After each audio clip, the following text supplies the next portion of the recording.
beginning the program with the chairman of the Budget Committee in the House, Representative Jody Arrington of Texas. Congressman, welcome back. How are you? Hugh, I'm great. Glad to be with you. God bless Texas and God bless America. Are you close? God bless this one big, beautiful bill. Are you close to getting it done? God save the Republic, right? Yeah, we're close. We've been working on this for several months, long before the president took his oath of office and before this Congress even convened, and it's paid off.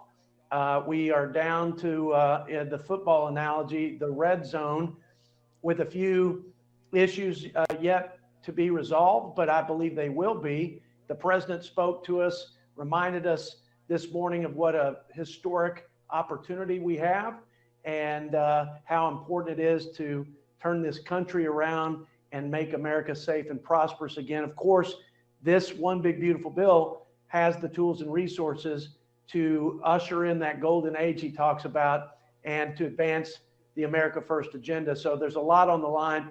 Failure's not an option, and I think we're going to punch it in the end zone here in the next few days. I think we'll make that deadline of Memorial Weekend. Now, the spending on entitlements is going to stay stable or go up in most cases, is my understanding, and that there will be no tax on Social Security, no taxes on tips. I'm focused on the tax portion of the reconciliation. Are we still there? Yes, I don't see the tax piece moving much. We dialed down the cost of the tax policy, which means we dialed some of the tax policies to a shorter duration on a temporary basis as opposed to permanent tax policy. So that was the way to meet the $4 trillion cost that was connected to the offsets of economic growth or revenue to the Treasury, plus the $1.5+ trillion in spending reduction. A lot of that's focused on cleaning up the Biden spending spree from the last 4 years, like the student loan bailout and the green energy tax subsidies. But there are also some good government stuff in there in terms of welfare reform, work requirements, program integrity to make sure that illegal immigrants aren't benefiting from taxpayer social services. So I think overall it's a fiscally responsible bill, and I think it's a good step of many steps to actually right the fiscal ship and stave off a debt crisis, which I think looms large over the horizon of our country. Now, before I go to that, I want to make sure there aren't any, it's 1,100 pages. There aren't any like subsidies for Red Raider football in there, are there?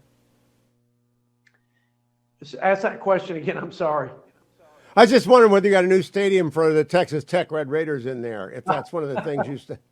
No football stadiums or bridges to nowhere. You know, we're trying to clean up the tax code. We're trying to, limit the scope and scale of the federal government.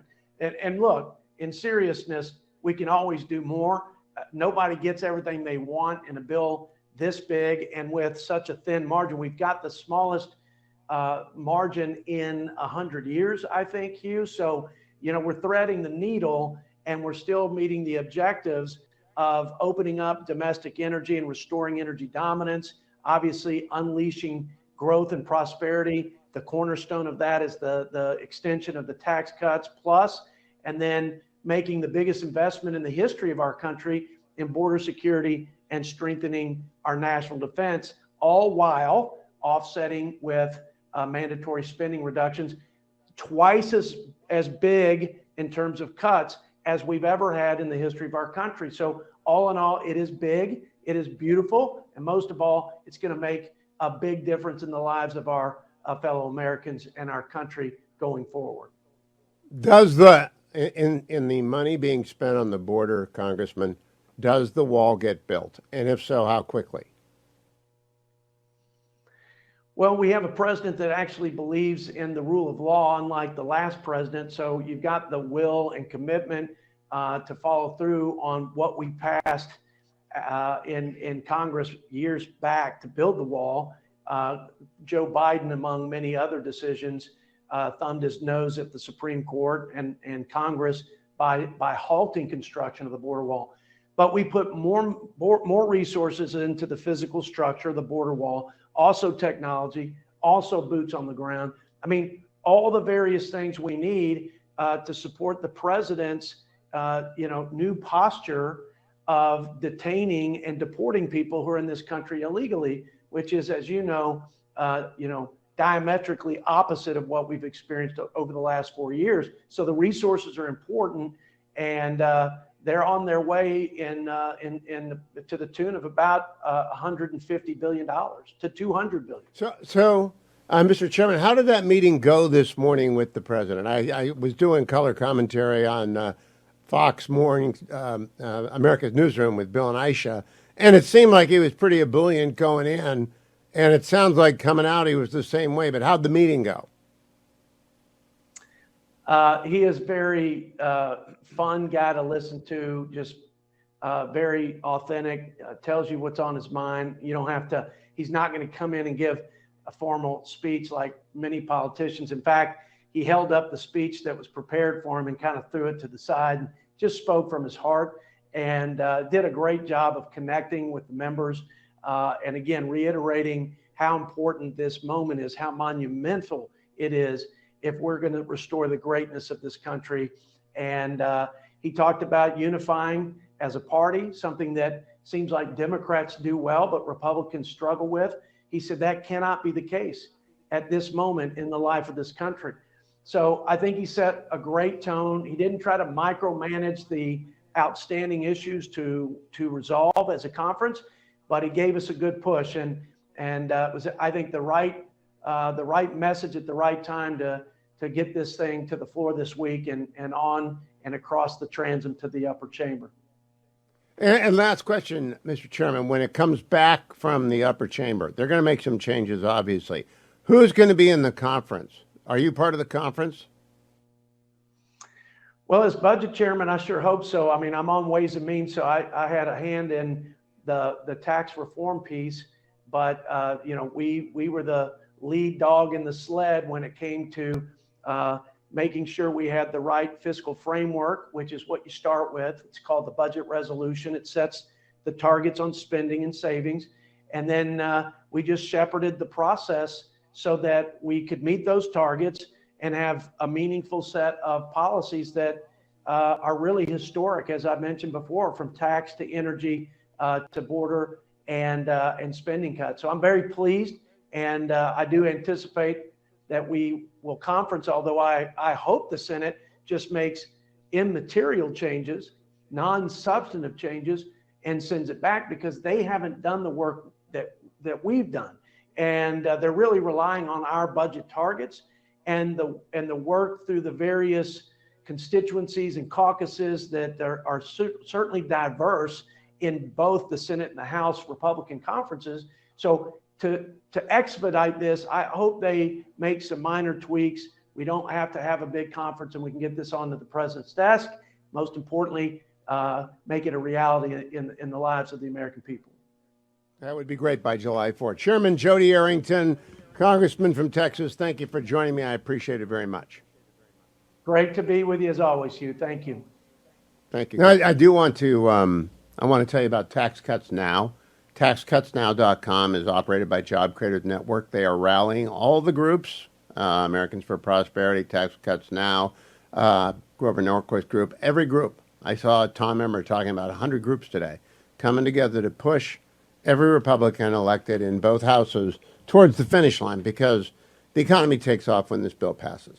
That's the long and the short of it. I'm quite certain that we'll get something, but the more that we get that avoids cutting people's entitlements and at the same time making sure that Social Security is not taxed, that our seniors are well taken care of, everything like that is all in this bill. And they've saved money where they need to save money, but TaxCutsNow.com. AndrewandTodd.com with Sierra Pacific Mortgage, one of our great sponsors. They're going to love this bill because the 10-year Treasury dropped today. As this bill gets closer, the 10-year Treasury says, okay, makes sense to me, and it starts to go down. As the 10-year Treasury goes down, so does your mortgage payment if you're buying a new house. But if you want to buy a new house, you got to start with andrewandtodd.com. Call them at 888-888-1172. They lend you the money. They are the bank. If you're a veteran, you don't want to put anything down, call andrewandtodd.com. If you're a first-time home buyer, you want to use FHA, call andrewandtodd.com. If you're a senior citizen, you want a reverse mortgage, you want to get money out of your house at rates going down, call Andrew and Todd at 888-888-1172. 888-888-1172. Noah Rothman, senior writer for National Review, joins me. Noah, I'm going to spend a lot of today talking about the One Big Beautiful Bill. With you, since you live in a high-tax state of Maryland, I want to talk about the state and local tax deduction. What do you feel about it generally? I'll give you my history with it later, but what do you feel about it generally?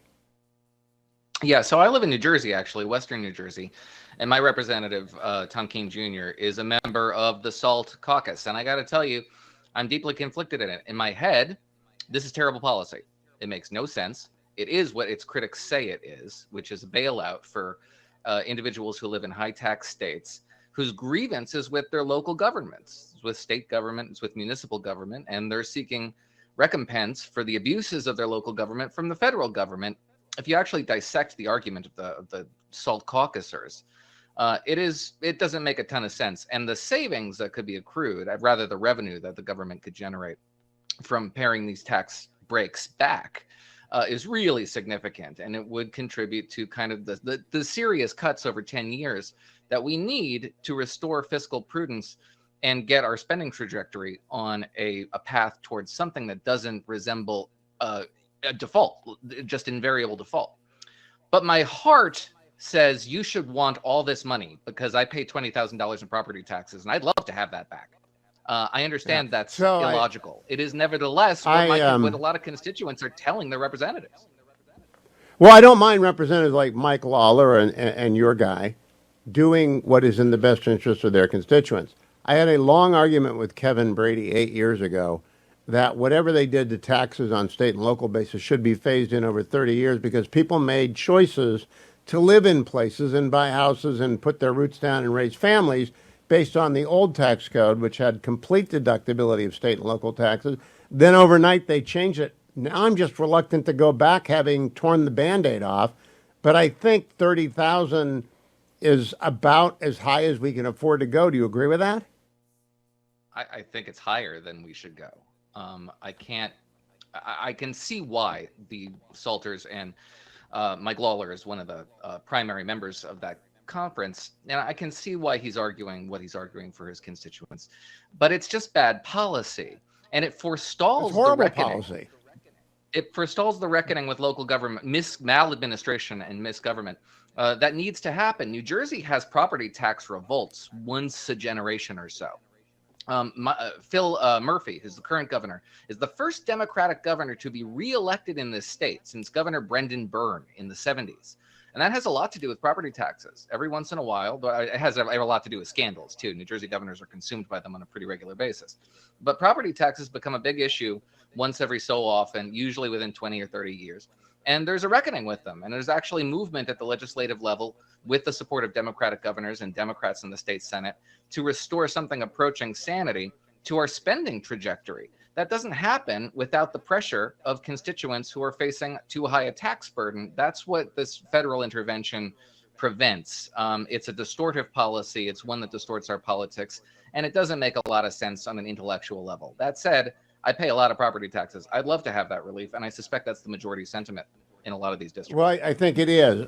Do you mind a cutoff for income, which is, I think, one of the measures in the Big Beautiful Bill, which is if you make more than $400,000 a year, this is not for you. I don't. I think that's a fine policy. What do you think? Yeah, I think that's fine, too. It might sound really, really high to the rest of the country. And it is. It's a lot of money. You live pretty comfortably on $400,000 in this state and in other states.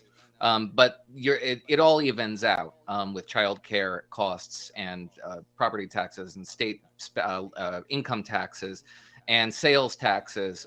It all accrues. So, yeah, I think that a cap should probably be lower. I think that the SALT cap should be lower and an income cap, and then the marriage penalty as well should be applied. But I'm not sure if that we're going to get there. The president's intervention today is really welcome. Donald Trump really put the screws to this caucus, and they do seem to be sticking to their guns. They might want to try to tank the big, beautiful bill. And I just don't think that's a sustainable strategy. I don't think that they're going to be able to shoulder the burden that they would be assuming for themselves by letting the 2017 Tax Cuts and Jobs Act expire, raising taxes on tens of millions of Americans. That's worse policy. So they're advocating for a variety of bad outcomes. The funniest one I heard was that there should be a raise in income taxes across the board to pay for the deductions that would be basically enjoyed by some of the wealthiest households in America. Just listen to yourselves, Salt Caucusers. Yeah, the idea that no bill would pass, just give it a probability, like a Rich Lowry exit question. Probability of no bill passing and taxes going up monumentally on everyone. Yeah, I think it's low. I don't know for sure. Yuval says that failure and success look very similar. And I suspect that this bill will pass because it has to pass. That was the whole strategy with having the big, beautiful bill in the first place. That the stakes would be so high that nobody would be able to abandon this bill. There's just too much invested in it. And I think that calculation will carry the day. Come on, use the phrase, Noah. Use the phrase. It's too big. It's too big to fail. Yes. That's it. All of American politics in one phrase. It's too big to fail. Noah C. Rothman, follow him on X. Always listen to him on the editors when he's on there. Thank you, Noah. I want to tell everyone about Consumer Cellular. We are not NPR. We have sponsors. And one of the sponsors I'm gladdest to add is Consumer Cellular. Go to consumercellular.com/U and avail yourself of the May offer, which is 2 lines, unlimited data, $60 a month, and you get the second month free. That's better, almost certainly, than the deal you have with Big Cellular right now. You can have all those savings without any sacrifice. The quality is the same. You will have exactly the same level of satisfaction with your cell service, and you'll pay less. Now, maybe you don't need unlimited data. If you're 50 and older, you almost certainly don't. And they have other plans that they can tailor to your budget and to your needs based upon how often you use the phone and what you use it for. And if you only need 5 gigs or 10 gigs or whatever number of gigs you use, talk to them at Consumer Cellular. Their number, 800-411-4454. 1-800-411-4454. When you call Consumer Cellular, you'll connect with a real live person in short order. One button connect is what I call it. They give you a menu, you hit the button, and you're talking to someone in America about your cell bill and why it makes sense to change cellular provider to Consumer Cellular. But keep your phone number if you want, keep your data, keep all your emails. You can switch that over, or you can get a brand new set of stuff as well. Also want to remind you, Best Hot Grill, it's that time of year, dads and grads. If your grad has gone through heck and high water to make it to the other end, give them the grill that makes their summer enjoyable after they've graduated. Or if you're talking about dad, or especially granddad. I became a granddad again for the 7th time yesterday, but I've already got a Solaire infrared grill from besthotgrill.com. I've got 2 of them, in fact. You need to get one for yourself. You can try it before you buy it. All you have to do is go to besthotgrill.com. Examine all the benefits of being able to heat your grill to 1,000 degrees in 3 minutes, why it makes grilling so much easier, so much more fun.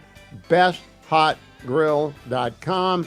From Solaire infrared grills made right here in America, besthotgrill.com. First thing I saw Tom Emmer, House GOP whip, do today is put out a list of all the groups that are behind the One Big Beautiful Bill. And first on that list, our sponsor, Americans for Prosperity. Brent Gardner, their Vice President for Policy, joins me now. Brent, did you see that you were on top of Tom Emmer's list today? Well, we're glad to be on the top of that list, Hugh, and we're excited for hopefully seeing this bill move today, this evening. Well, I guess early tomorrow morning, actually. I think early tomorrow morning. Now, I think the president did a good job of actually explicitly saying he was there to be a cheerleader today and give him a pep talk. Did it work? Yeah, I think that's the question. There's definitely still some out there that have some challenges and some concerns, but the consensus that we felt on the Hill today is that the time is now. And I think those last votes are moving in the right direction. So we're hopeful that come 1 o'clock in the morning tomorrow, we'll start the process that'll ultimately deliver on so much of the president's agenda and deliver this bill to the U.S. Senate. Now, there's one provision I don't understand: the permanent extension of 199A. Do you know what that means? Yeah, I mean, this is incredibly important for small businesses. And so this is an issue that, we've heard from members, not only in the House, but in the Senate, that's essential that it be in there. So what else are we waiting for? I mean, this is one of those things that needs to be in there to be able to move forward. Is there anyone who you worry about at this point saying the SALT deduction? I'm not a big fan of the SALT deduction. I was 8 years ago. I thought it was unfair to move people from complete deductibility to almost no deductibility. But having ripped the Band-Aid off, I don't know why we're going back in the other direction, but 30,000 is a fair compromise for me. What do you think? Yeah, I think so. I mean, look, ultimately, we don't like the federal government ultimately supporting on the backs of taxpayers in other states that have high tax burdens. But at the end of the day, a deal is a deal, and it's time to move on. I know there's a number of members out there who've continued to push for more and more and more, but a message that we've heard today from the president, we heard at an event earlier today at the Freedom Embassy from Majority Leader Scalise, we've heard from the speaker, and really we've heard from people across this country. The time is now. The deals have been made. It's time to vote. There are 17 months to the next election. If it passes the House tonight, or the rule passes tonight, and it gets to the president's bill from the Senate and the conference by July 4th, is that enough time for the economic medicine to work on the country? I think so. One of the things that we've heard loud and clear from business owners to families that are managing their checkbooks is, having the kind of certainty that we need to reinstill growth in this country, to give businesses the confidence to invest. These are the kinds of things that'll have the economic impact that we didn't have in 2017. We think that'll give us a great opportunity to have a strong narrative going into the midterm, and Republicans will have a lot to talk about. Promises made, promises kept. People want to participate in this. Go to protectprosperity.com, protectprosperity.com, and join AFP's effort to remind everyone on the Hill. Now, the president pretty much said Tom Massey won't vote for this. They can lose 2 more. Are you worried about losing more than 3, including Massey, Brent Gardner? I'm cautiously optimistic. I think the president did a lot of great work this morning. I know the leadership team and other members are doing a lot of great work right now. There's still time on the clock. So I'm hopeful, that even those folks whose hearts might be hardened against this bill will give it another look and recognize it's an important step forward, that it accomplishes so much of the president's agenda. I think there's always a possibility that could happen, but I'm optimistic that the mood in Washington today is that we're moving towards the opportunity to get this bill done. Now, 2 weeks ago, we were having lunch when not only did we get an American Pope, we also got word that a tax hike was in the bill. How did that come down? How quickly was that killed?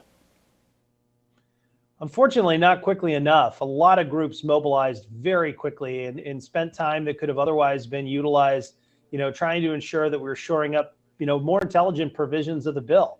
But pretty quickly over the weekend, I think it became clear that not only were groups across the conservative spectrum opposed, members in the chambers were opposed, and the grassroots and voters across this country simply wouldn't have tolerated tax increases from the Republican Party that ran on not letting that happen. So, ultimately, it seems like we got to a good place quickly.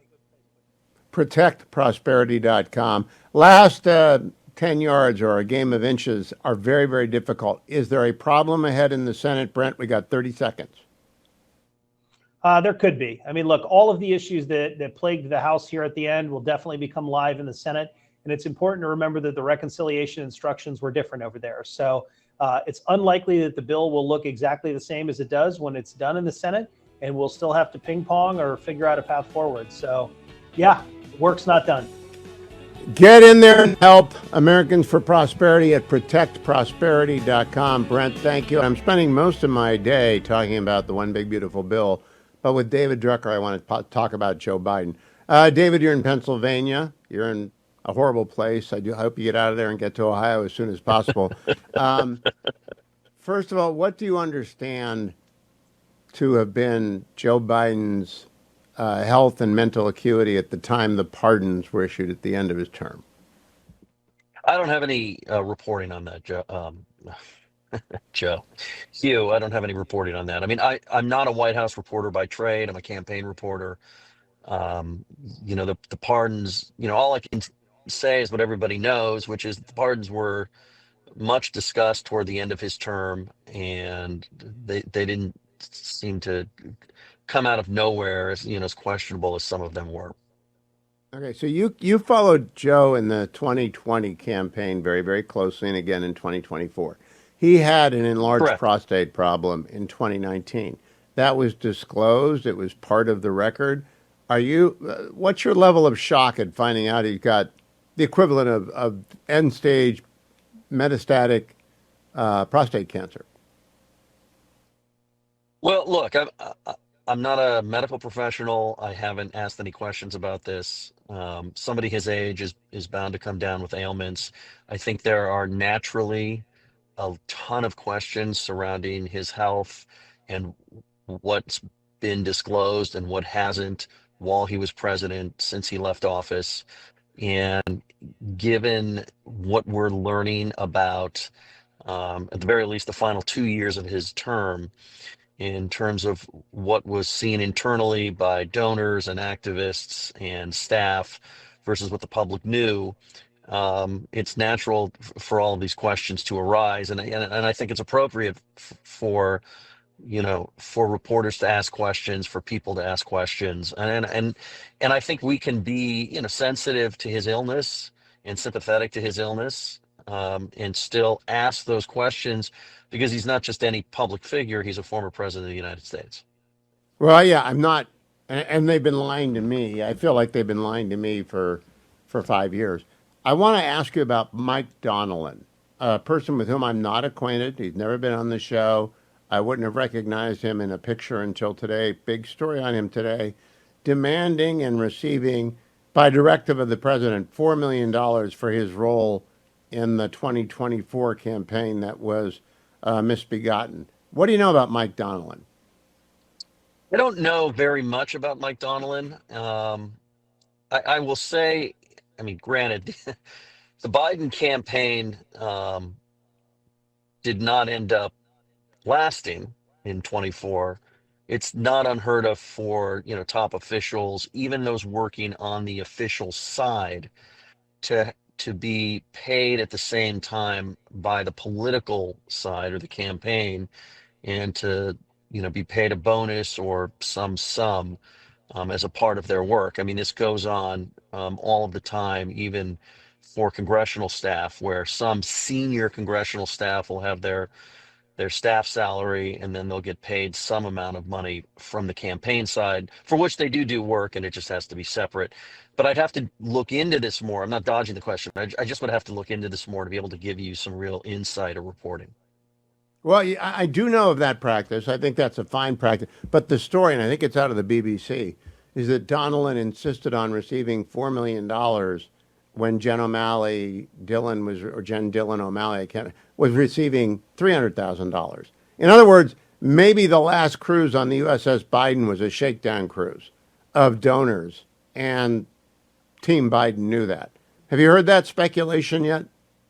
I haven't heard that speculation. Look, if I was Jen O'Malley Dillon, who did yeoman's work on the 2020 campaign, and I think win, lose, or draw was the brains behind the strategy and how that campaign worked, and it was successful the first time around. And as a campaign manager, you have to work with what you have to work with. Look, if I were her, I might be upset about it. But I think the larger issue here is you had a president that didn't want to call it quits when he could have declared victory and called it quits on top, meaning when he was on top, coming out of those 2022 midterms, where Democrats did much better than anybody expected that they would do. And the people around him were, to some degree, some of the people to large degrees or some degree were shielding him, believed in him. And this isn't the first time we've seen this in politics. It's just the first time we've seen this to such a degree where we're learning things about the president's health and acuity with facts, uh, from really good reporters afterwards, that back up a lot of the speculation we were hearing from a lot of the times from partisans, but also from good reporters during the administration. Well, I'll tell you, it's becoming the new millennium's Warren G. Harding administration. I really do think by the time we are done with the autopsy, this is just going to be Joe Warren G. Harding Biden because it just smells, looks, feels, and is sadly now with the diagnosis actually is a very much an autopsy underway that is just a very, very terrible time for the Biden family, but also one that the United States people have the right to know. David M. Drucker with the Dispatch. Follow him on X at David M. Drucker. Generalissimo, my PhD weight loss is our client, and we always tell people our clients and our sponsors. Yes, we do. And 864 644 1900, that's 864 644 1900. I just want people to know I helped you lose weight today. Yes, you did. I did. Because I got you out of bed early. Very. And then we did some engineering things here that Basically, it was a what do they call those fire drills at a stoplight where you got to run around the car and get right back where you were? we can't say that on the air anymore. That's why I didn't say that. Yeah, but that's exactly that's what that we was. did. That I think that helps my PhDweightloss.com people if they get a lot of energy going early in the morning, even if the task at which you are working bears no fruit whatsoever. Is absolutely futile. Yes. Yeah. So it worked. It worked. Absolutely. I support you. Yes. Yes. You support me in roughly the same way our employer supports us. 864 644 1900. We support you, and we do so by making sure you get plenty of activity early in the morning. Get by your heart unplugging rate everything. up. Get your heart rate up. Stressing out. And yes, My all that. PhDweightloss.com does not require a degree in electronics, and indeed, that might not be beneficial. Coming up next hour, Brett Baer joins us, Andrew C. McCarthy. 7-2 win for a Maine legislator today who had been denied the right to vote because of her stance on boys not being allowed to play in girls' sports. I'll bring you up to speed with that with Andy McCarthy in the next hour. Don't forget Relief Factor. I'm in the Relief Factor studio, Beltway. I take it every day. If you're watching on the Salem News Channel, there are the 4 pills in every packet, and it takes just a little bit of water, and Relief Factor goes down, and I'm ready for another day. And this morning there was no exercise except the exercise in the studio because we had a fire drill in the studio involving the plugging and replugging and moving and transfer of cameras. So lots of unusual movement, none of it good.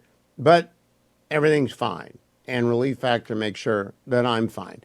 Now I'll be out late tonight because I'm going to go hear John Androsik play. I do not know whether or not John will ask me to jam with him or not. I don't think so, and I'm not even going to bring my axe.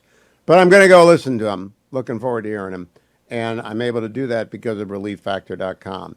You need to try it for 3 weeks for the reduced price of $19.95. Simply call Relief Factor at 1-800, the number 4 in the word relief, 1-800-4-RELIEF, and they will give you the starter pack 3 weeks for $19.95, less than $1 a day. Or head over to ReliefFactor.com, ReliefFactor.com. Let me thank all of you who stepped up right away yesterday, but I'll be reminding you for the next 2 weeks, and when I'm gone for 2 weeks, Dwayne and Mark Davis and Ed Morrissey and Kurt Schlichter will be reminding you, send a kid to camp. Angel Tree, a child whose mom and or dad are behind bars. They still want to go to camp. They still want to enjoy camp. Give a listen to Heather Rice-Minus, who is the president and CEO of Prison Fellowship.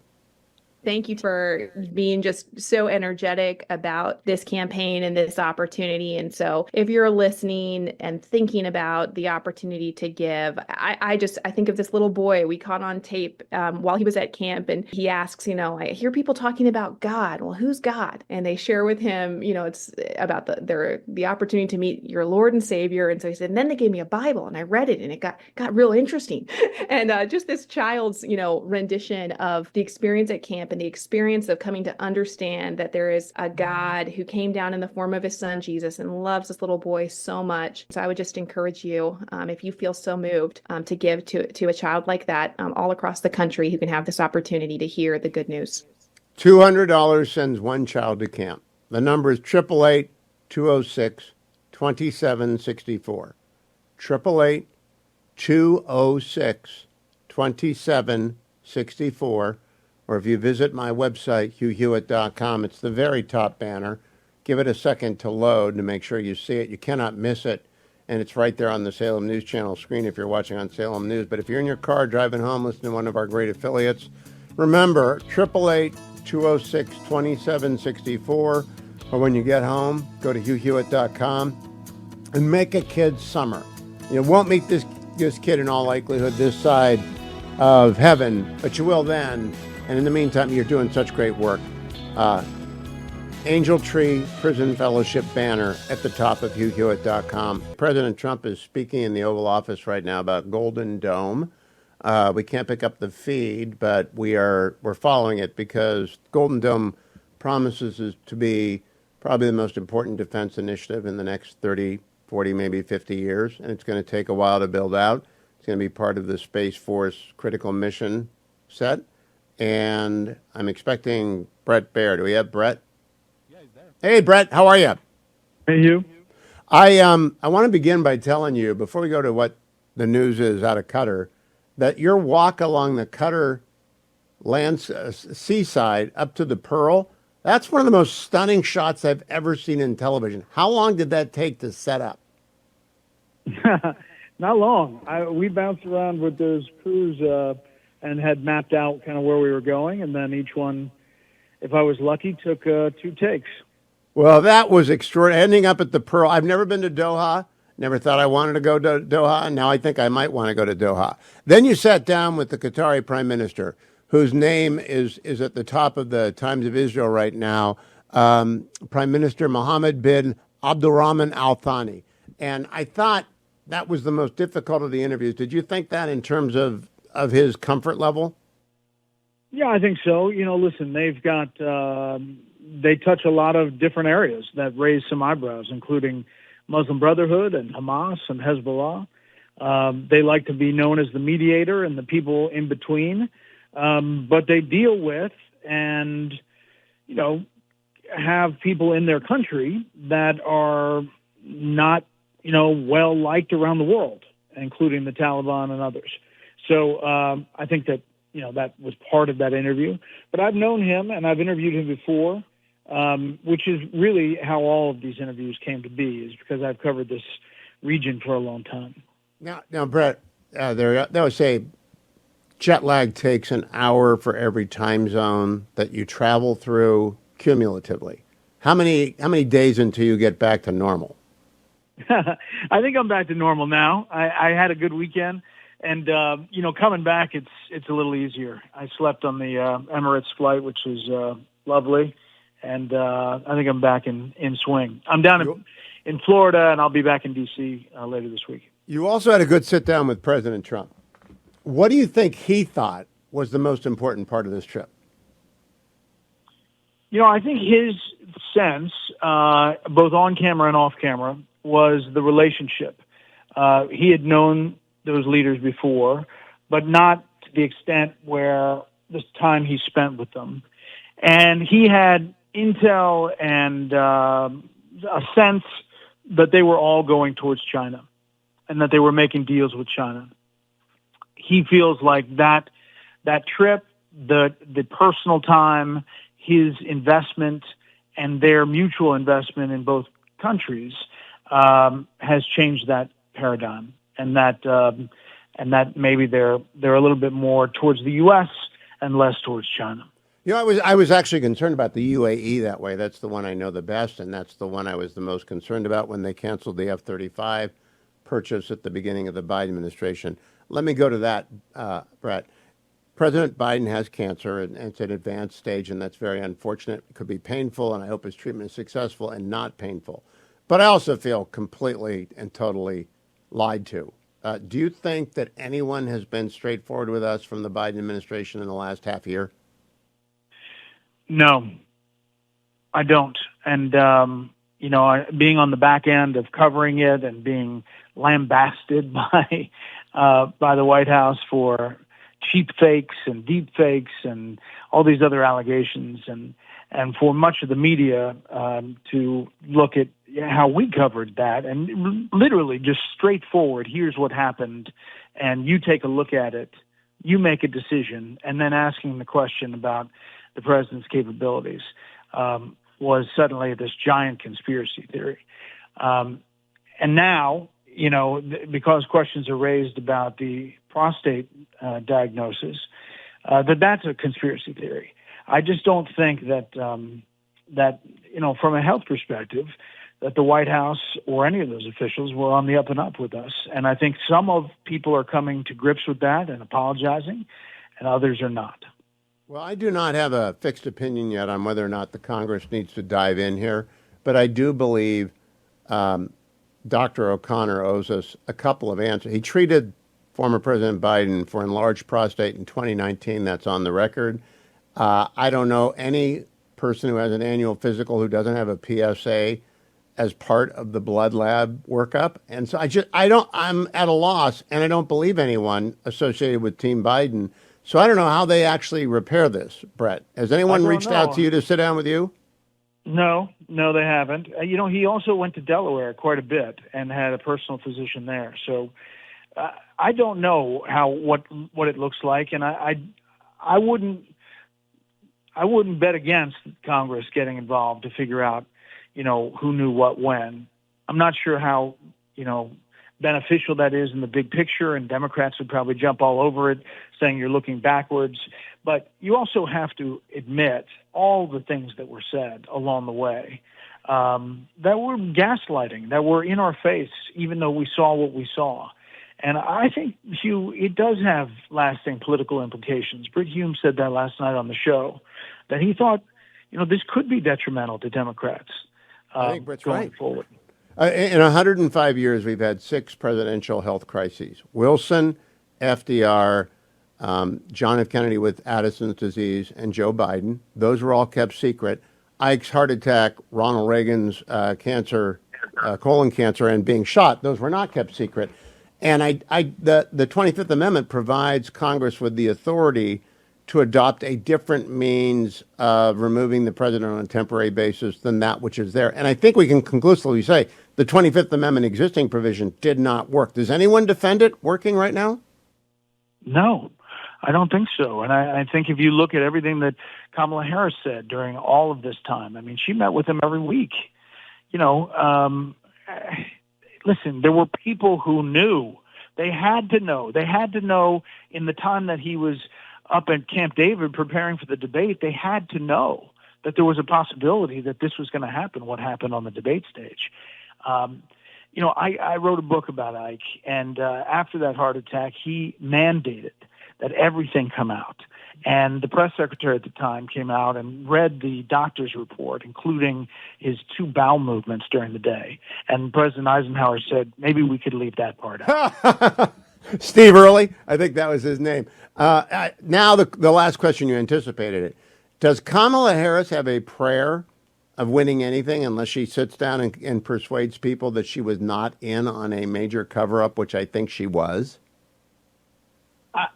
I don't think so. I'm not sure she would, barring all of this, but I know that if there's not some kind of reckoning as far as what she knew and how. If you go back to my interview with Vice President Harris, I asked her about that, and I asked her about his abilities and what she thought and all of that thing, and, in a number of different questions, a number of different ways. And obviously she didn't answer it. We've reached out to Vice President Harris to have her back on the show, and I'd be happy to do that again.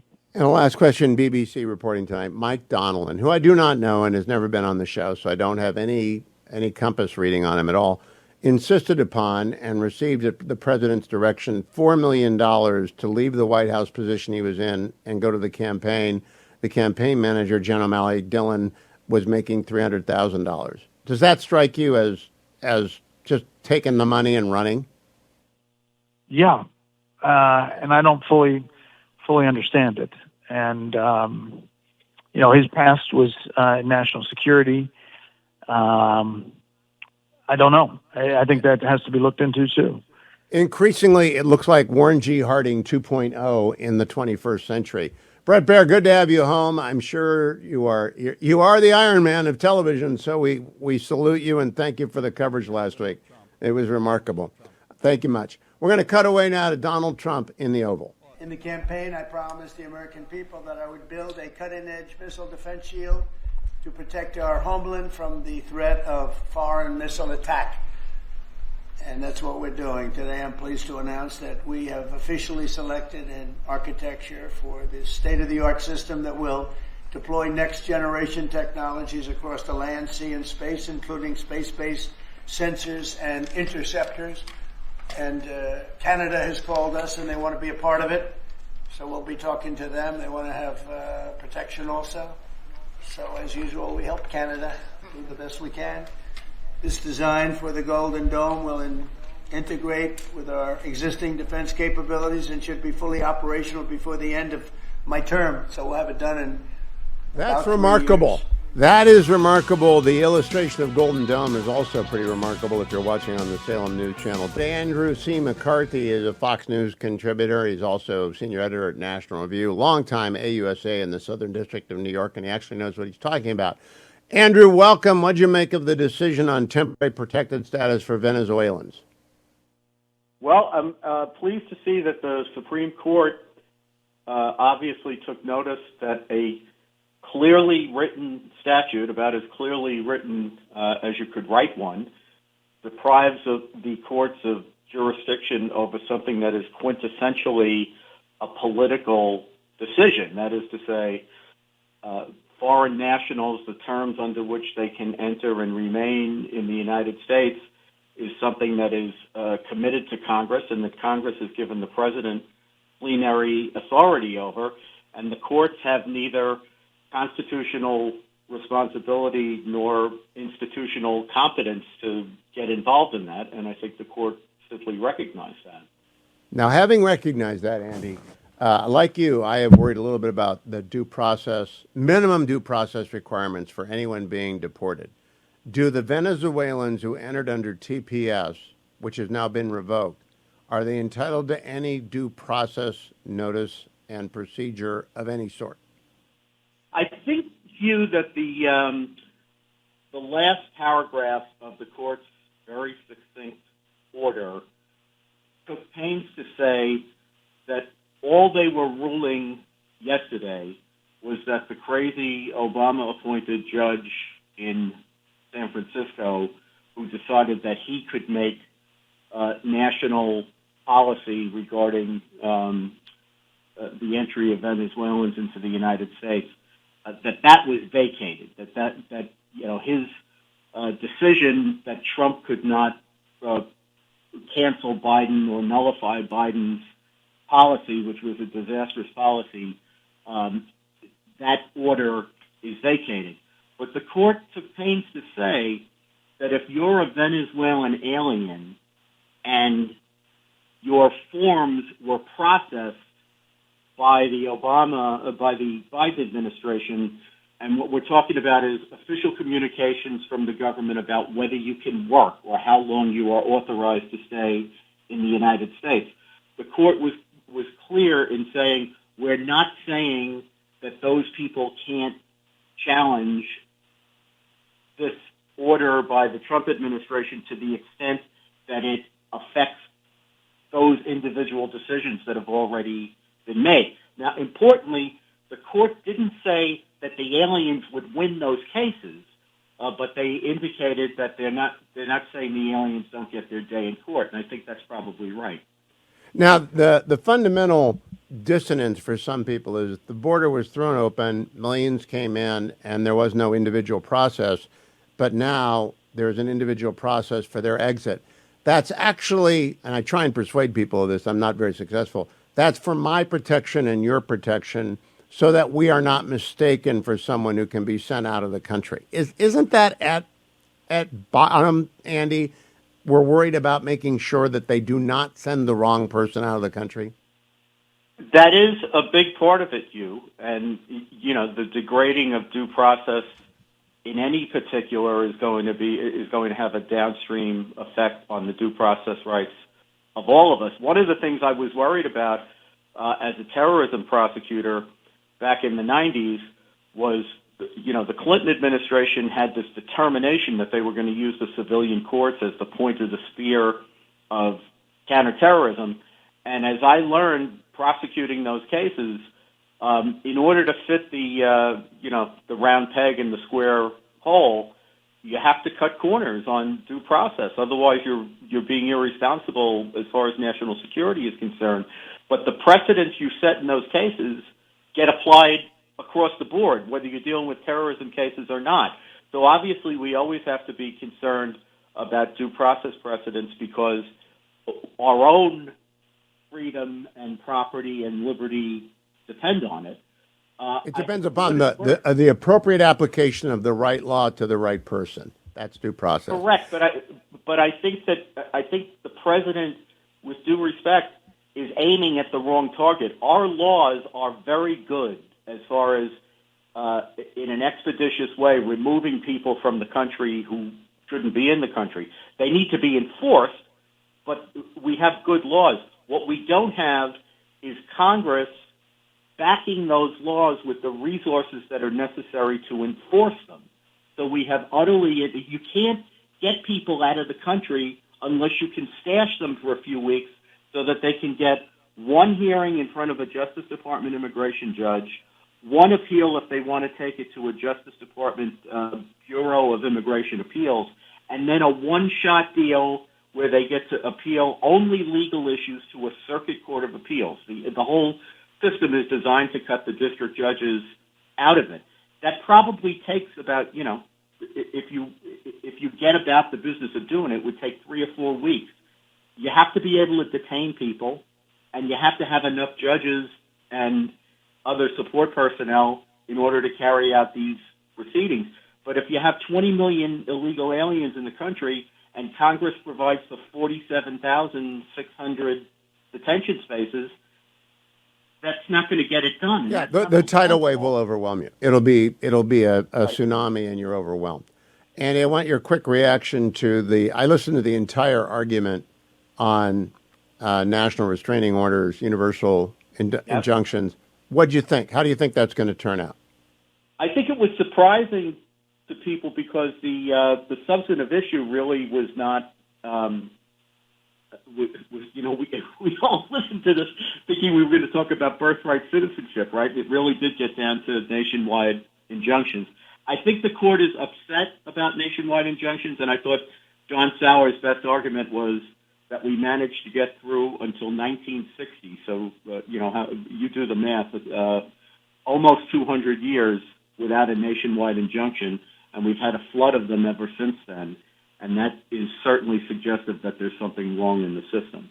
Did you hear the Chief Justice the way I heard him saying, we can always act pretty quickly if we need to? In other words, if the universal injunction isn't necessary if it's an important case. Because Sotomayor just kept making the case that what if they wanted to take our guns away? And the Chief said, we can get together pretty quickly. Did you read that the same way I did?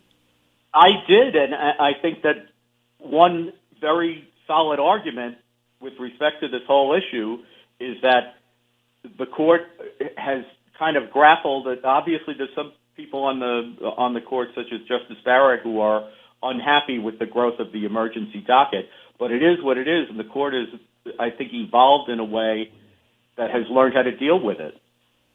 And to deal with it not only expeditiously but prudentially. Andrew C. McCarthy, follow him on X. Listen to him on the McCarthy Report each week when he sits down with Rich Lowry. He'll be on the program a little bit later. Andrew actually knows what he's talking about. It's the best legal pod out there. The McCarthy Report, wherever podcasts are available. Come right back, America. The Golden Dome is being built. I'll tell you a little bit more about that. Big announcement in the White House today, and I'm very happy they're kicking that off. Don't go anywhere. I'm Hugh Hewitt, except over to taxcutsnow.com. taxcutsnow.com. Don't forget our friends at Job Creators Network. We're putting the pressure on as much as possible on Congress to get the one big, beautiful bill done. That means you got to go to taxcutsnow.com and enter your name. Let them connect to you with your congressman. Make sure your congressman and your senators hear from you that you're in favor of tax cutsnow.com. John Androsik singing Fight for Fighting, performing inside the Beltway tonight. Looking forward to hearing him. Let me do the market report brought to you by our friends at American Federal. Nick Grovich and his team at AmericanFederal.com. Buy and sell your gold and your silver, any other precious metal that you've got. They talk about rare coins and stuff like that for the niche out there, but most people just want to buy or sell gold, mostly buy gold. And today gold went up. If you missed the dip yesterday, it went up today.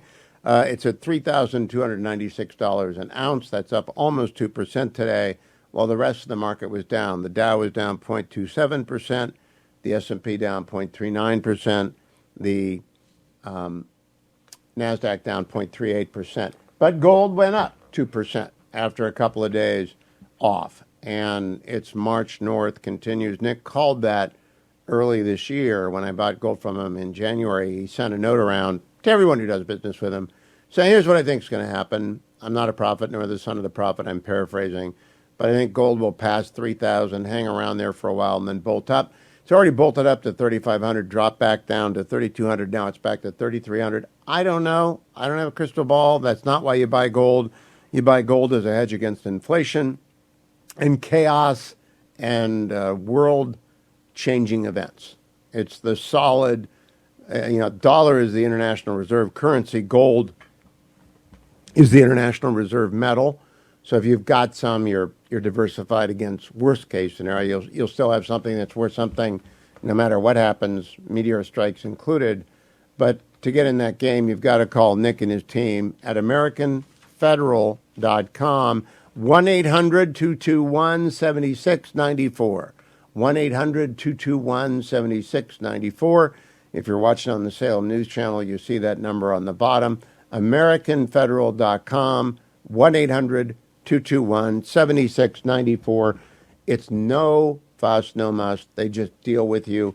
Here's what it costs. How much do you want to buy? Here's the commission. Here's the total. Get us the money. And by the way, gold moves on an hourly basis, really on a minute-by-minute basis. It's a 24/7, 365 market. So you got to work with cash that's in hand with Nick in order to make the deal. But he'll explain that all to you. That's why I do business with him. It's very, very straightforward.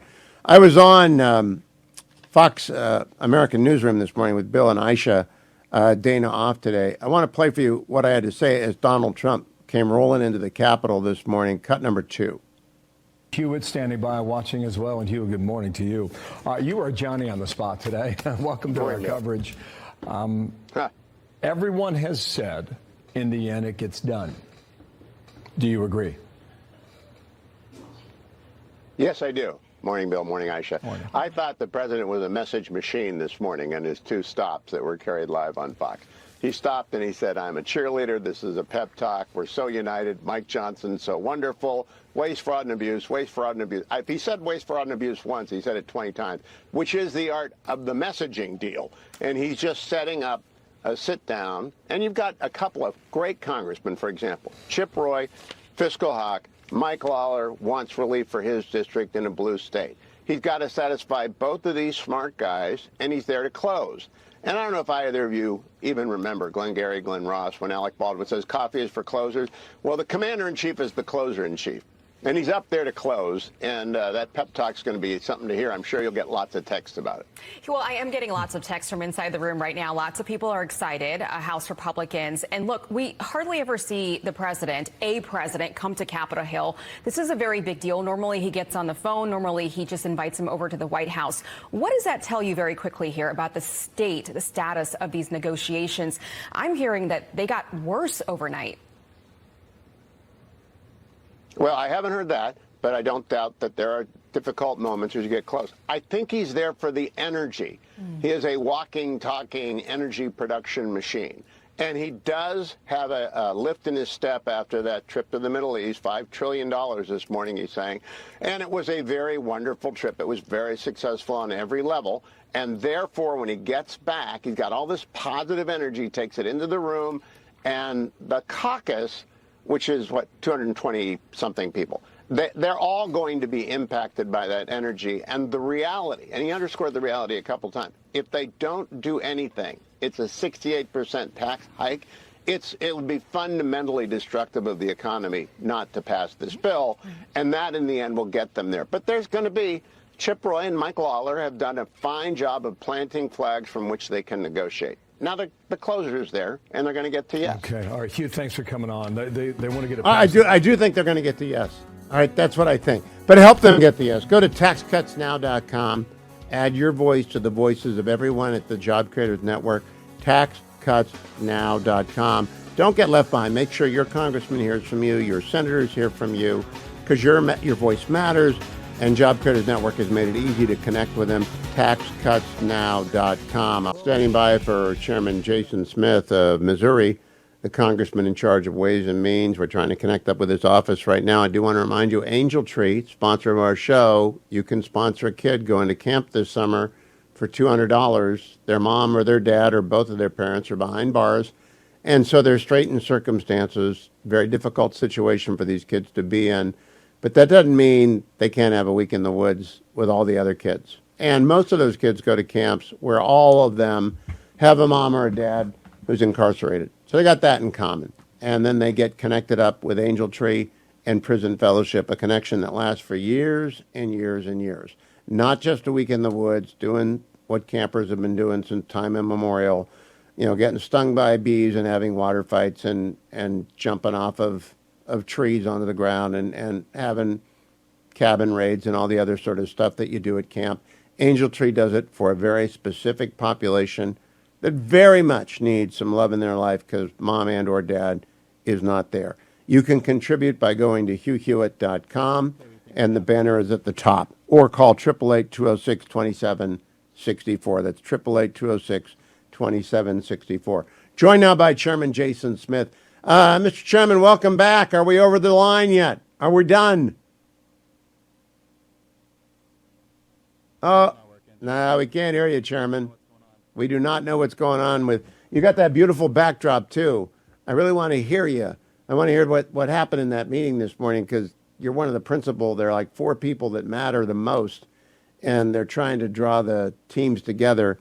While we wait for him, I'll remind you of ReliefFactor.com. And when we get him up, we'll take him through the break, and we'll play him on the other side as well. Got my Relief Factor here. I'm in the Relief Factor studio, and I got a message for congressional staffers who stress you need more exercise in your life. You need Relief Factor.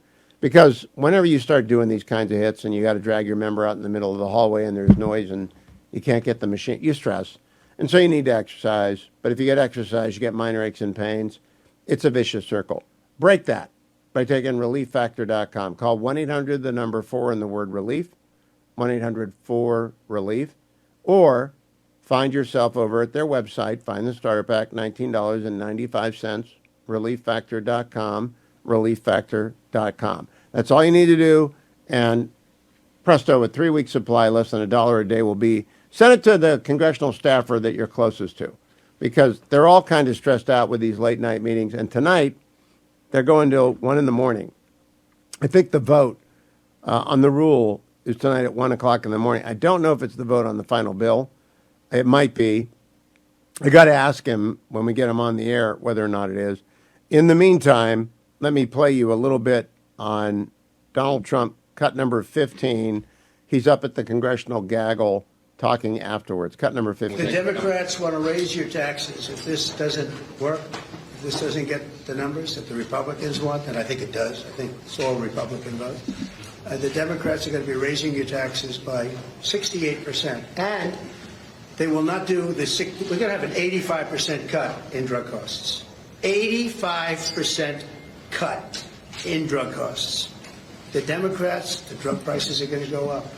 I can't imagine a Democrat not voting for this. I think the Democrats, if they don't vote for it, that means they're voting for an increase in drug prices. Think of that, versus an 80 to an 85, maybe 75, but could be an 85% cut in drug costs. Okay. Then Speaker Johnson got his 2 cents in, cut number 22. We're repealing and rolling back over $500 billion in funding for the radical Green New Deal policies from Biden's so-called Inflation Reduction Act. We call it the Inflation Act. We're ending Biden's war on American energy.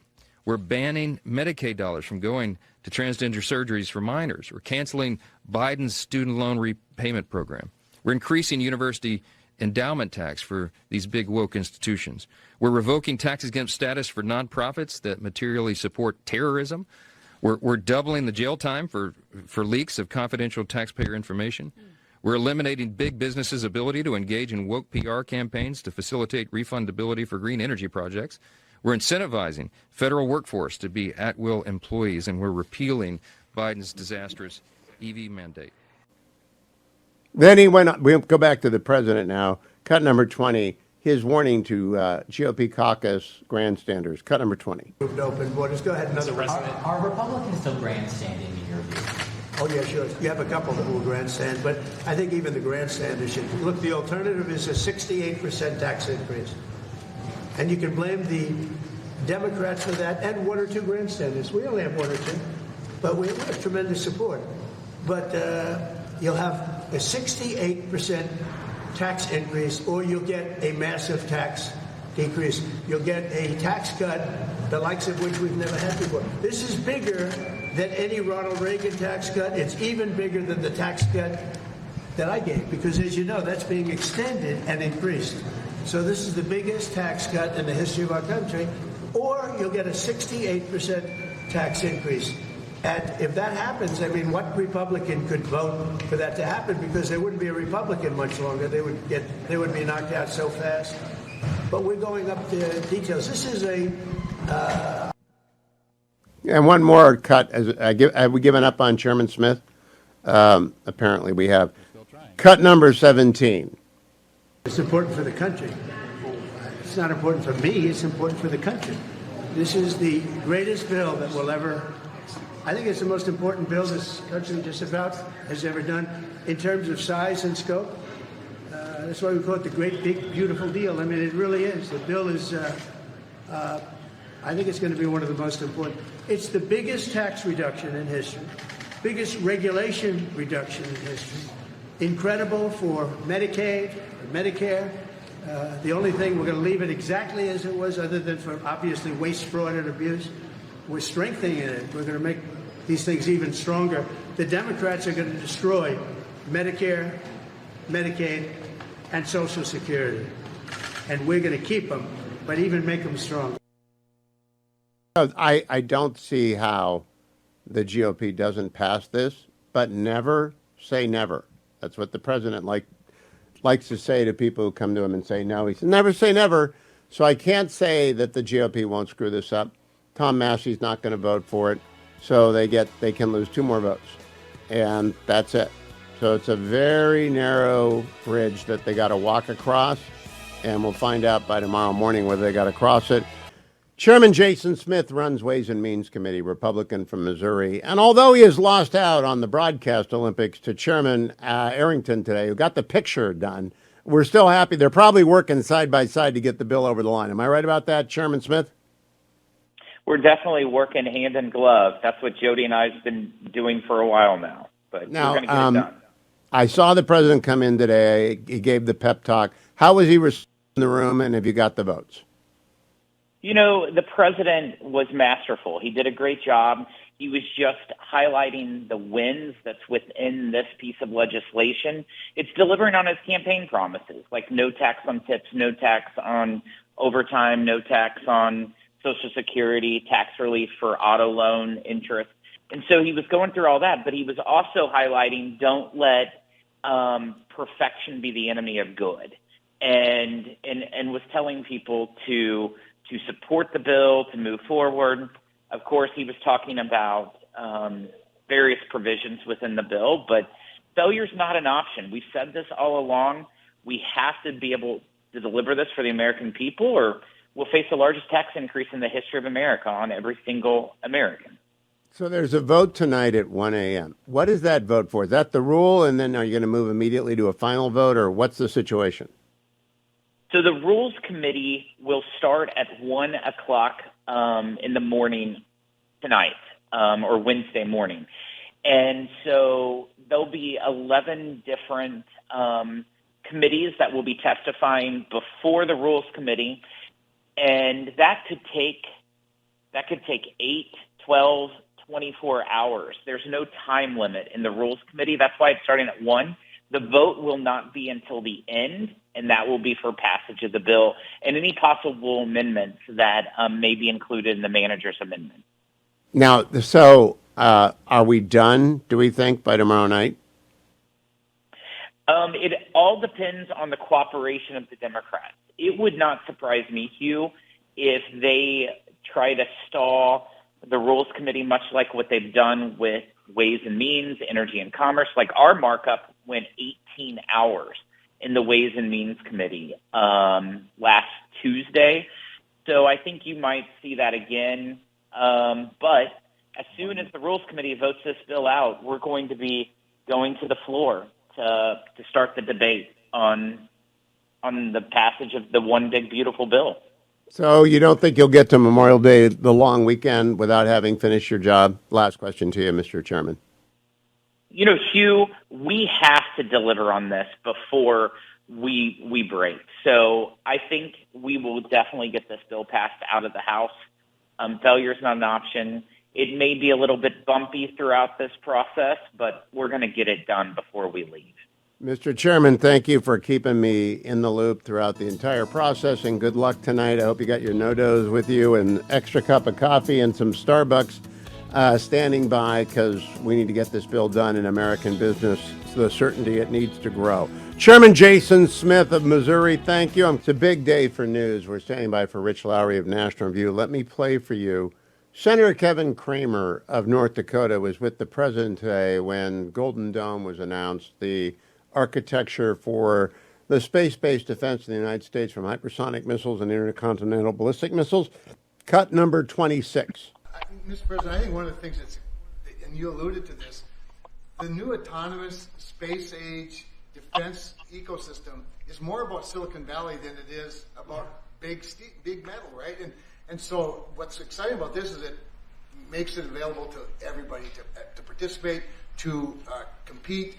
Big companies, mid-sized companies, small companies, but General Gutlein is the perfect person, again, to sort all that out because he understands how it has to work together ultimately. That was Senator Cramer doing the Oval Office presentation of Golden Dome. I'm joined by Rich Lowry. Rich, did you watch any of the Golden Dome presser? Because it's probably the most significant story of a day full of stories.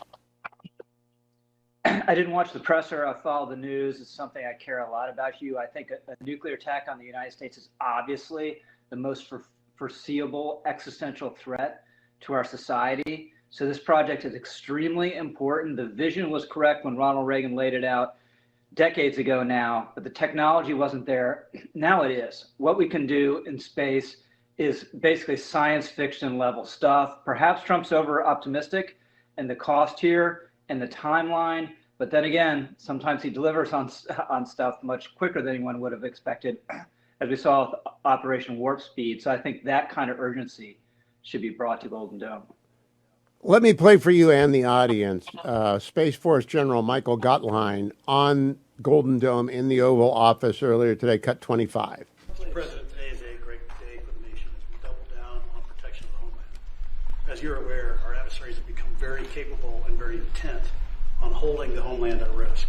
While we have been focused on keeping the peace overseas, our adversaries have been quickly modernizing their nuclear forces, building out ballistic missiles capable of hosting multiple warheads, building out hypersonic missiles capable of attacking the United States within an hour and traveling at 6,000 miles an hour, building cruise missiles that can navigate around our radar and our defenses, and building submarines that can sneak up on our shores, and worse yet, building space weapons. It is time that we change that equation and start doubling down on the protection of the homeland. Golden Dawn. All right, so Rich Lowry, there is no abroad anymore. That's something I keep saying to people. Right. There is no abroad. With hypersonic missiles, we don't get even a day. We don't get 2 hours. We get 40 minutes notice max. Yeah, so it makes no sense. I don't think it made mutual assured destruction in the Cold War. It didn't make any sense then. It doesn't make any sense now. And yes, deterrence worked in the Cold War, but it doesn't necessarily mean it's flawless and it's going to work forever. So why wouldn't you want this fail-safe to be able to shoot down these missiles if there is indeed a launch against the United States? And it might not be another pure power. It might be some sort of rogue actor as nuclear weapons inevitably proliferate. So I've never understood, Hugh, why there isn't a society-wide urgency on this question. I don't care whether you're a peacenik on the left who doesn't like nuclear weapons. I don't care whether you're a defense hardliner on the right that just doesn't want America to be attacked. We should all be in favor of this kind of project.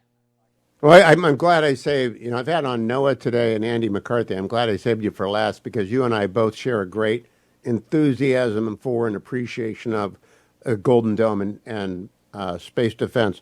Rich, there are three other issues. The end game in Gaza is approaching. There's the one big beautiful bill, and there's Biden. Which one matters the most? I have my own answer, but what do you think matters the most between one big bill, Gaza, or Biden? I'd say big bill because Biden is hugely consequential, but is backward looking. And Gaza, I don't know whether you have a good answer, Hugh, but I just don't see, who's going to govern Gaza is a really nettlesome question. And I just don't think that there's any good answer there.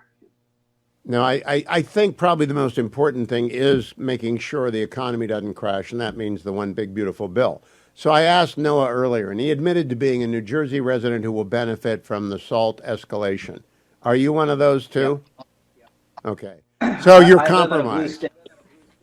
I'm compromised, but I'm still pure on the substance. This thing is a travesty, shouldn't exist. The tax system shouldn't be tilted to favor blue state governors the way President Trump outlined today. And I'm glad he came out so hard on this question. I think, there'll be a compromise and the SALT deduction will increase, but it shouldn't exist in the first place.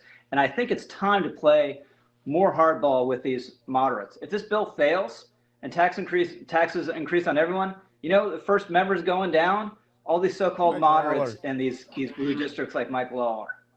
Yeah, I like Mike Lawler a lot. 8 years ago, I argued with Kevin from Texas, Brady.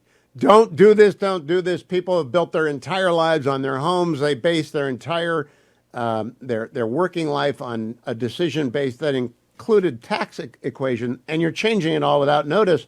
But they've ripped the Band-Aid off. Why would we put it back on? We will just be going back in the wrong direction. Yeah, substantively, it makes no sense. But like a lot of this bill, it's going to get uglier before it gets better. Well, it's going to get ugly. It's not going to be a pristine bill, and it's because Republicans have a 3-vote margin. You give Mike Johnson a 20-vote margin, and a lot of other things are possible, and he could bulldoze a lot of people. But if you really have just 2 or 3 members that at the end of the day say, I'm not going to do it, that's a major threat to this thing. But look, at the end of the day, Hugh, we may have talked about this before. I think we know the end game here, that there'll be a vote for final passage much further away than people expect. It'll take longer than people expect. They'll go on the floor not having the votes. There'll be 5 or 6 holdouts, and at 2 a.m. in the morning, Donald Trump will be on the phone with them saying, sorry, you got to jump off this cliff. And at the end of the day, they'll all say, yes, sir. Maybe all of them except for Thomas Massey, and it'll pass. Do you remember Glenn Ross? Coffee is for closers. Yeah. Donald Trump is not only the commander-in-chief, he's the closer-in-chief. And he's got the coffee, and he's the one who's going to say that. Let me go to Biden now. I don't believe anything that the Biden people tell me. Nothing. And I think they've been lying to us for 5 years. He was treated for prostate enlargement in 2019. I don't believe he didn't have PSAs. That would be insane for a president of the United States. Everyone else did. Do you believe anything that anyone tells you is associated with Biden? No, they get zero benefit of the doubt, obviously, because they tried to deceive about something we could all see. So why wouldn't they deceive us about something they didn't have to disclose? And that was private and secret. And look, it's true that the screening guidelines say you don't need it over age 70, but why would that apply to a president of the United States? You want to fly spec every aspect of his health. And then the timing, you can't get more suspicious, right, Hugh? Because if you went to a damage control specialist and you ask them, what can we do to step on a book that is really damaging to our legacy? And everyone who worked for me and it's being released Tuesday, well, they would have said, put out some counter narrative on Sunday. Now, I'm not suggesting that the diagnosis isn't real. It obviously is. We obviously all wish the former president well and hope he does the best he can under these terrible circumstances. But the timing is just, it's impossible to believe, right? And some people took the bait. David Axelrod, who's relatively... Now I'm going to go full Rich Lowry. I'm going to go full Rich Lowry from the Editor's Podcast, which is an exit question. At the end of the day, in 25 years, will the book about Joe Biden find that he compares most like FDR, most like Harry Truman, or most like Warren G. Harding? The book or the Yeah, the biography, the standard work on Joe Biden that will be on everyone's shelves in 25 to 50 years. FDR, Truman, or Warren Harding? Harding. I agree. Why?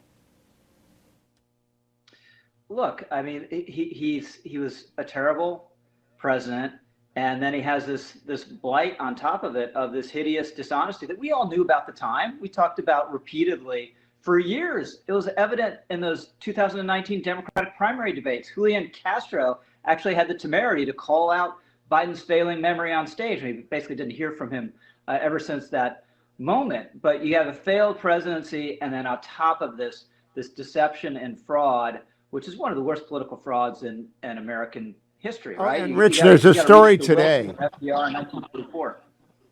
There's a story today on the BBC. Mike Donilon left the White House only after he was guaranteed $4 million from the campaign. They were paying the campaign manager $300,000. I think this is just a corrupt group of people. And I've hardened my position. Have you gotten harder on Biden as the years have gone on, even against the backdrop of his personal frailty and tragedy, or of softer? Harder. I mean, he was never a hugely impressive figure to begin with when he was at the height of his powers. But the fact that he made the selfish decision and was corrupt on top of it, pretty unforgivable. I can't wait for the next edition of the Editors, because I hope some version of that Warren G. Harding comparison question comes up, because he just is absolutely a disaster as a president. Rich Lowry is editor of National Review, and he will be on the Editors podcast soon, coming to you wherever you get your podcast. I promised the American people that I would build a cutting-edge missile defense shield to protect our homeland from the threat of foreign missile attack. And that's what we're doing. Today I'm pleased to announce that we have officially selected an architecture for this state-of-the-art system that will deploy next-generation technologies across the land, sea, and space, including space-based sensors and interceptors.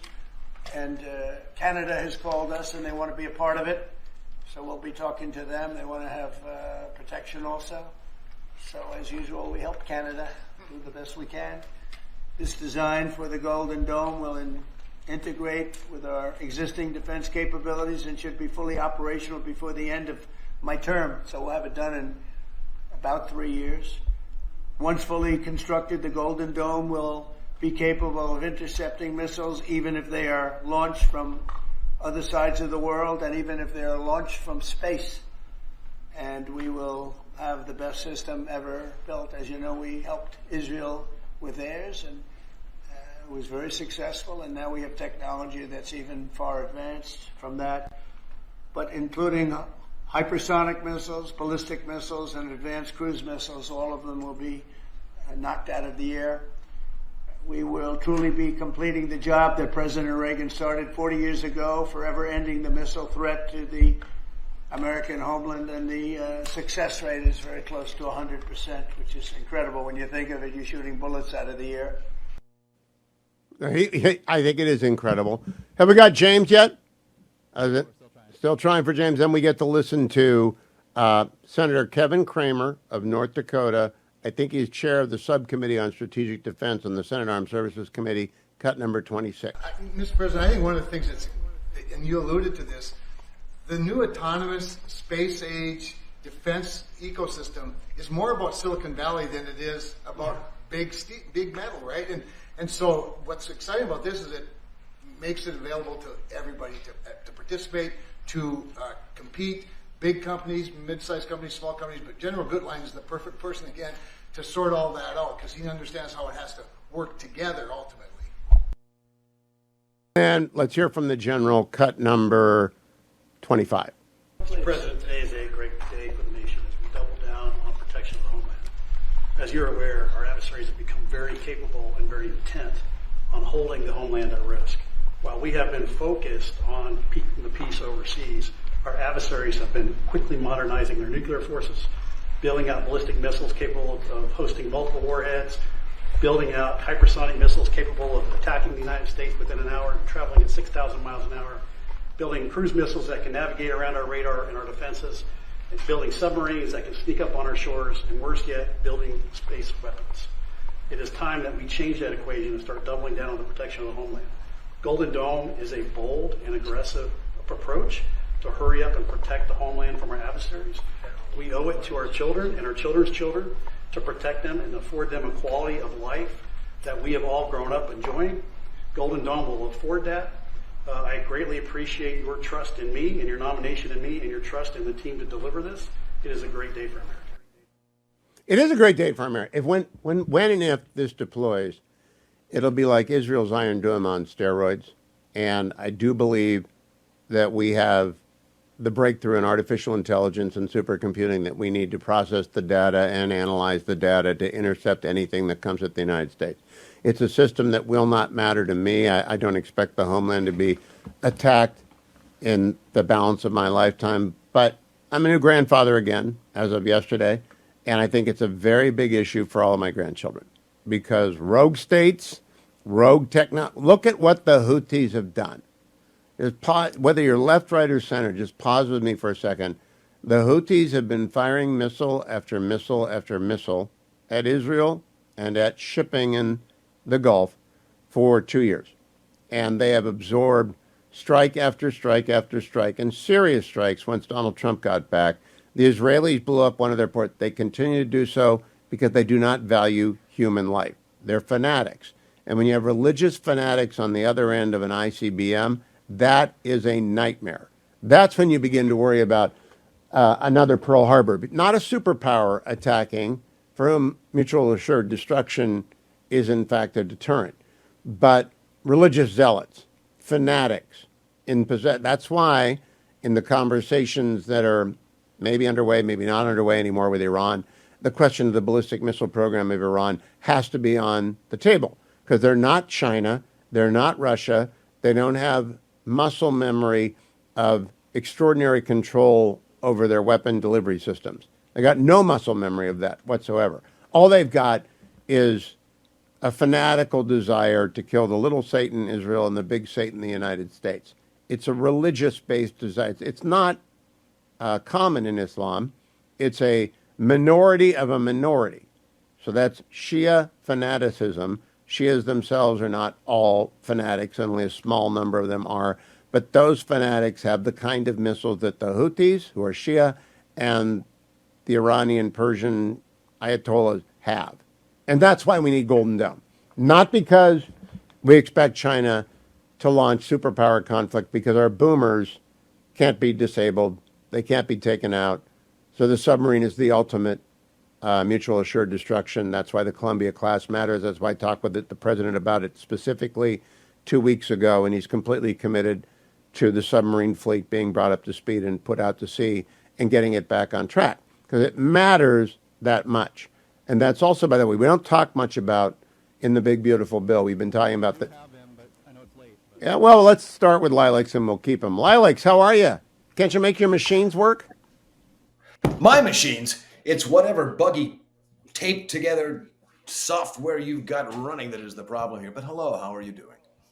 No, that's Dwayne. It's not Dwayne's fault. Dwayne's doing his best to make the software not work. I'm good. Tell me how's Rise and Dine with James is going over at lilacs.com. Rise and Dine, as you so call it, which it actually is called The Diner. The Diner is a podcast that I do at my site, which people may like. It's a welcome break from politics. It's a little look into things vintage and otherwise. And it goes well as the Substack and lilacs.com and all these other things. You insist on giving a name they do not have, but because we're old friends, I'll let you continue with the J. But it's all at lilacs.com. If they go to lilacs.com, they can find everything. That's my theory of the case. They'll also find me talking about Hugh Hewitt and his television recommendations and how I am still on the fences to some of the things that you recommend, particularly The Agency, which is based on The Bureau, or The Bureau, which is based on The Agency. I can't quite remember.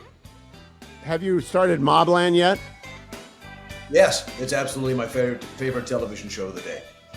All right, stay where you are. We're going to come back to you after the break. Don't touch anything and break it again, all right? Because we're going to bring you back after the break. back to Rise and Dine with Lilacs at lilacs.com. James Lilacs is my guest. Go to lilacs.com for all of his wonderful links to podcasts and Substacks and all the other things. James, I'm not sure about why I like Mobland. So why don't you tell me why I like Mobland? Because we finished season 1.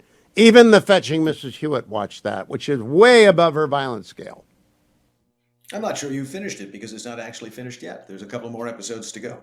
It can be found on Paramount Plus, and basically, if you like a crime drama, it's always fun to see a crime drama in another culture. And sometimes you learn something about that culture. Sometimes you just enjoy seasoned actors who've been around for an awful long time, digging their canine teeth into a role of pure evil or something like that. Sometimes you're just saying, "Gosh, this is absolutely fantastic." But when is Toby Jones going to show up? It's all of those things. Helen Mirren is one of those Livia type characters from The Sopranos, an old matriarch behind the scenes, a little bit crazy, a little bit crafty, and the rest of it. Dissolute children. None of it would be any good except that it has a moral center in the fixer, Tom Hardy, who sort of runs around and does things for him. And even though he's an awful man who does awful things for awful people, he provides a certain sort of gravitas and, as I said, moral center, what seems to be a very amoral world. Pierce Brosnan playing a slightly addled, crazy old crime boss. It harkens back to an era of 1960s, 70s British criminality. Now they're old lions in winter and fighting their last battle. None of it would be any good if the writing, the photography, and everything about it wasn't great. It's just a fun show. And, is it pulp? Yes. Do we like it because it's British and somehow we believe the Brits have got a classier way of doing it? Probably so. But I found it and I love it. And that's all there is to it. What do you think Pierce Brosnan does all day in the Cotswolds, though? I mean, there's nothing to do except walk out to the same pond every day and go around the house once with the dog. Yes, exactly, and do the whole Pablo Escobar thing where you stare meaningfully into the distance. I don't know quite what he does other than order people to be flayed, to be bombed, to be shot, to the rest of it. I mean, he's like you say, he's losing his grasp on reality, but he's up for one last battle, one last war. It'll all fall apart if you think about it too much. But while you're watching it, it's the exceptional quality and craft and the seriousness. And you've given me hope. I thought that it was over. I thought they had left us hanging with Kat on the phone with Tom Hardy, and I thought that was it, but it's not it, obviously. How many episodes do we still have in the show to drop? Well, there may be 2, and I may be wrong, but here's the thing. I'm actually sort of rather tired of shows not ending. I would prefer that they do. I would like to know, like Mannix and Kojak and the rest of them, that's the end of the series, and I'm not going to have to sit on my duff for another 18 months until they get everybody together in the same room and shoot it again. Enough with the cliffhangers. Start anew. Trust me to just come back without wondering, oh, did that bomb kill them all? I mean, I'm tired of endless. Let me ask you about Andor. Matt Continetti, who I think is the equal of any commentator out there, loves Andor. And I'm not a Star Wars guy after like the first 3 movies, but he says you don't need to be. Have you watched any of it yet? I'm watching the first season now. Here's the thing. Star Wars became a children's show very quickly. We should have known that when the first 3 ended with a bunch of teddy bears running around saying yippee. And it's been a juvenile entertainment, sexless, mythical, yes, but tiresome. Andor is a grown-up show that actually says, okay, wait a minute. Let's posit that this is a real universe, and let's take a look at the people who are running it. Let's take a look at the people who are suffering under the yoke of the Imperial Empire, and it's grown up. Unlike all the rest of Star Wars, there's none of this Sith nonsense. There's none of this Force, as far as I can tell. It's just a grim story, but it's incredibly compelling. And the way that it portrays 2 things that you rarely see. You see the culture of the Empire, and you see exactly what these guys do all day when they're hanging around their Death Star. And it's quite fascinating. I cannot recommend it enough. And for anybody who gave up on Star Wars years ago, this will bring you back. It brought me back. Because I'd given up on it a long time ago. I luxuriated in making fun of what had become a woke, tiresome children's show.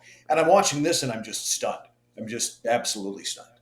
And I kind of liked Baby Yoda, but that gives me hope for the whole Disney franchise. We got 1 minute left. If they can reinvent Star Wars, maybe they can save Disney. Well, no, maybe they can, but it's a little too late. All the things in the pipeline that turn people off, there's probably a few more there.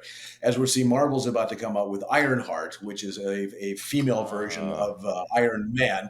And that just shows all the things that they greenlit through this wretched tendency that they have. So are they going to learn from Andor? We will see if they ever get around to making another movie and it isn't all Sithy and Forcey and Luke and the rest of it. We will see. Lilacs at lilacs.com. For reasons unexplained, he knows all this stuff that none of us do. Thank you, James. Pleased to welcome House GOP Conference Chair Lisa McClain. And I'm breaking one of my rules, Chairwoman McClain, because you're from that state up north that we don't much like in Ohio. But we're glad you're here, and I'm glad you were there to meet the president. Well, you know, I went to Michigan Law School. I went to their law school, but I treat Michigan like the Vikings treated England. Go in, get everything that's worth taking, and leave. So welcome. You're worth having, though. Thank you for joining us. Thanks for having me. So I saw the president talking with you and the speaker. I was doing play-by-play for Fox this morning. How did the meeting go when he got together with the conference? You know, he was extremely well received. He was positive. He was upbeat. His staff had written him a speech, and he said, you know what, if you don't mind, I'm not even going to read my speech. I'm just going to speak to you from my heart. And that's what he did for 90 minutes. He took questions and, addressed some of the issues that the members had. But overall, it was really a clear message. We need to get this one big, beautiful bill done for the American people. He also shared with us to focus on what's in the bill as opposed to what's not in the bill and what would happen if we don't pass the bill. So all in all, it was extremely positive and upbeat. You know, I have seen a lot of data on what people like about the bill and what they don't like. They love the fact that we're not going to tax Social Security benefits for elders who really need us to stop taxing their Social Security benefits. Did that come up? You know, that he did mention that. He talked about no taxes on tips. He talked about if you buy an American car, being able to deduct the interest rate on that. You know, a lot of incentives for American-made products. He also talked about the importance of extending the the tax cuts and the effect that would have on businesses and families. So he really laid out the plan very, very nicely. And just impressed upon us that, my goodness gracious, you better get it done. Now, the left is messaging that you are cutting entitlements like Medicare and Medicaid. You are not doing that, but they are messaging that. How do you counter that, Chairwoman McClain? Well, the left could message that I'm a 6'2" blonde supermodel. That doesn't make it true, except for the supermodel part. Just kidding. But listen, in all seriousness, when you have no plan, no message, no vision, no leader, you have to lie. You have to fearmonger. But let's talk about what we are doing with Medicaid. We are making sure that we are securing Medicaid for those who need it the most. And how we're doing that is we're cutting out waste, fraud, and abuse. We're making sure that illegals aren't receiving Medicaid benefits.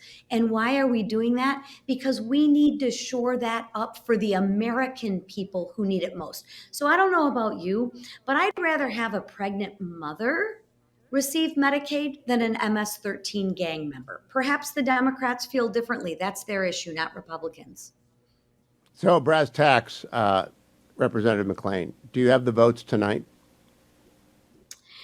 We're going to rules tonight, and I believe we will have the votes by the time we get to the floor, possibly tomorrow. It'll be late tomorrow, maybe Thursday, but I'm an optimist by nature. We have been working tirelessly on this. It's been all hands on deck.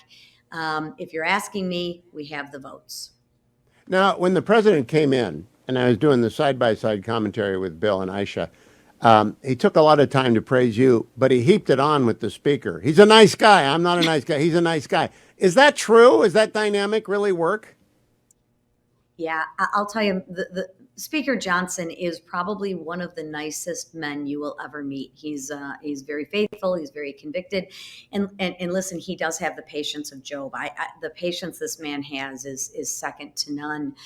He's 4-0. Think about that. With the slimmest of majorities, he's been able to thread this needle, and I think the fact that he is nice definitely helps.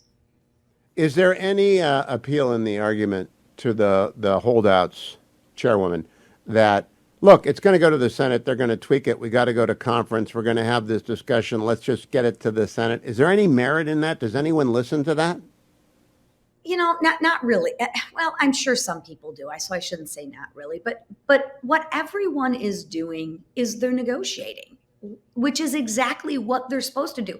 We're all supposed to represent our district, whether you're in, a Mike Lawler's district or whether you're in an Oklahoma district. We believe in representative government, and that's what we're doing. And we try and cut the very best deal that we can for our district, and then we piece it all together to make sure it's the most conservative piece of legislation that we can put on the floor that will actually pass to deliver on the president's mandate. And that's what we're doing. And now I understand that because I'm from a state that has a national football championship and the other 49 don't, especially the one up north. And we're not on probation either. Not that that matters for anything. Where is your district, Congresswoman? So I am the thumb of Michigan, and then it kind of goes in a backwards L, northern Macomb and northern Oakland County. So. Oh, yeah. My first 10K 1,000 years ago, before you were born, was run in Macomb County 10K, and my first marathon was run up there. And back in the 80s, before you were born, but I know Macomb County well. That was actually the home of the Reagan Democrats. What's the RD balance in your district? My PVI is pretty good. I'm about an R30, depending on what day it is. So I'm pretty ruby red, which is great for me because I'm a staunch conservative by nature. So I represent my district really well. But Macomb in general, because I have the northern part of Macomb after they redistricted, we're working class. We're heavily manufacturing, heavily auto. And we went for President Trump again this time. So very, very important community for the state. The of Michigan. realignment has happened. You're from a realigning district. I'm from Trumbull County in the Steel Valley. It's realigned. It's flipped from 60-40 DR to 55-45 RD. It's amazing what's happened in the last 10 years. Thank you for your efforts on that. This bill will be a big part of it because it cuts taxes or it keeps taxes low for everyone in America. I can't imagine it failing, but hope you get some sleep and some coffee tonight, Chairwoman Lisa McClain from that state up north. I'm sure she'll come back. Next time she'll be ready, though. Thank you for joining us. Go Bucks. We will update you tomorrow on the progress of the One Big Beautiful Bill. I hope it's good news, but there's nothing guaranteed. You know what is guaranteed? If you give $200 to Prison Fellowship, a child will go to camp this summer from Angel Tree. Right? Angel Tree Prison Ministries is so great at reaching the children of the imprisoned. And often these kids, if you're watching on the Salem News Channel, you see them doing the zip line and the cookouts and the marshmallows and the ropes course.